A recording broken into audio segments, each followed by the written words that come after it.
கோடு கோடா இருக்கு இல்லையா? இதுல ஒரு சிறப்பான ஓவியம் உங்களுக்கு காமிக்க போறேன். அதை நல்லா பார்த்துக்குங்க. இதுதான் காலத்தால் ரொம்ப ரொம்ப பழமையானது. எவ்வளோ காலம்னு கூட எங்களால் சொல்ல முடியல. அது அப்ஸ்ட்ராக்ட். அப்படி கொஞ்சோண்டு தண்ணி வேணும். இது அப்ஸ்ட்ராக்ட்னு சொல்லுவோம். இங்கே வந்து பாருங்களேன். இங்கே இருக்கிற சிவப்புக்கும் இப்போ நான் காமிக்கிற சிவப்புக்கும் ஏதாவது வேறுபாடு தெரியுதான்னு பாருங்க.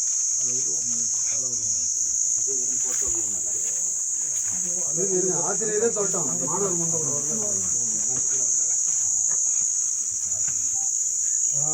ரெண்டு மேல்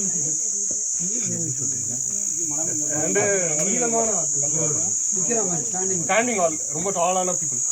என்ன உருவம்னு தெரியல, ஆனா கோடு கோடா போட்டிருக்காங்க. இது வந்து அதோட நிறம் இருக்குல்ல, அது நல்லா டார்க் ரெட்டா இருக்கு பாருங்க. அந்த ரெட்டு மாதிரி இல்லாம இது கொஞ்சம் ரொம்ப பழமையான ஓவியம் அப்படின்னு சொல்லி நினைக்கிறோம். இது மாதிரி ஓவியங்கள் உலகத்துல நிறைய இடங்கள்ல கிடைக்குது. இது எப்போதுமே இந்த ஓவியம் இருக்குல்ல, இந்த மாதிரி அப்ஸ்ட்ராக்ட் வந்து ஒரு குகையோட கார்னர்ல மேல இருக்கும். இங்க பாருங்களேன், இதுவும் ரொம்ப புகழ்பெற்ற ஓவியம். இங்க பாருங்க, இதெல்லாம் காலத்தால் ரொம்ப ரொம்ப பழமையானது.